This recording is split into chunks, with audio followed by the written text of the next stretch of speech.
अस्सलाम वालेकुम मेरे बाशुर दोस्तों, आज मैं मौजूद हूँ लाहौर के जिन 4 सूबाई हलकों में ज़िमनी इंतखाबात हो रहे हैं उनमें से एक हलका है ये PP 158।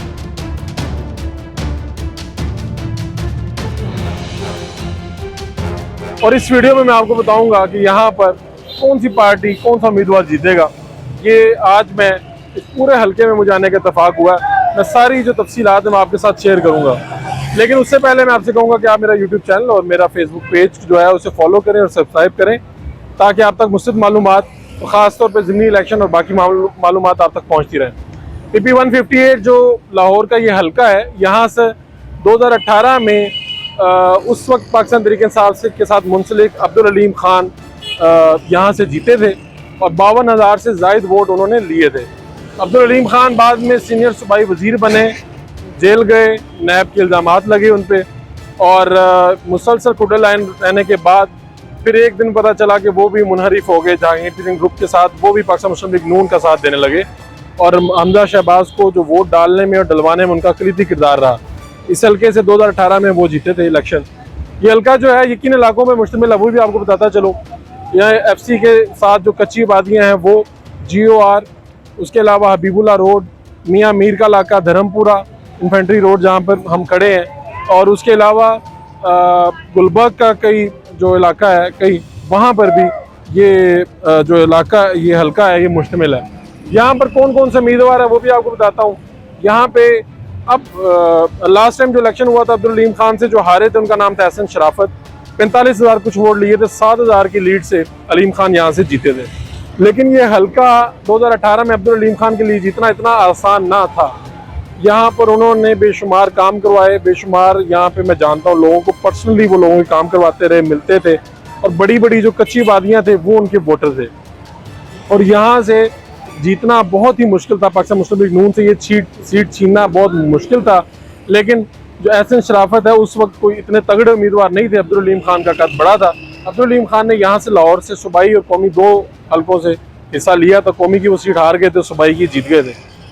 अब यहाँ पे पाकिस्तान तहरीक-ए-इंसाफ ने मियाँ अकरम उस्मान को टिकट दिया है। मियाँ अकरम उस्मान पाकिस्तान तहरीक-ए-इंसाफ के पुराने कारकुन हैं, यूथ विंग में रहे हैं, ISF में एक्टिव रहे हैं, और ख़ास बात उनकी ये है कि मियाँ महमूद रशीद के दामाद हैं और मियाँ महमूद रशीद पाकिस्तान तहरीक-ए-इंसाफ के पुराने लीडर हैं।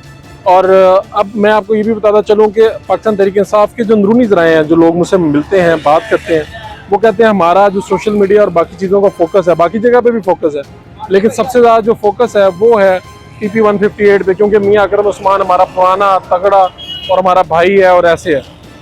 अच्छा, तीसरी पार्टी यहाँ पे लब्बैक है जिन्होंने 6,000 कुछ वोट लिए थे, और अभी भी जब मैं हल्के में से होके आया हूँ, लोगों से मिल के आया हूँ, तो तहरीक लब्बैक की आवाज़ अभी भी सुनाई देती है। जो पाकिस्तान मुस्लिम लीग नून और पाकिस्तान तहरीक-ए-इंसाफ से मायूस लोग नज़र आते हैं वो तहरीक लब्बैक का नाम लेते नज़र आते हैं। यहाँ पर ANP और यहाँ पे आज़ाद उम्मीदवार भी हिस्सा ले रहे हैं PP 158 में, लेकिन जिन इलाकों में मुझे मौका मिला जाने का, तो वहाँ पर सिर्फ और सिर्फ मैंने पाकिस्तान तहरीक-ए-इंसाफ, पाकिस्तान मुस्लिम लीग नून और तीसरी तहरीक लब्बैक की आवाज़ सुनी है।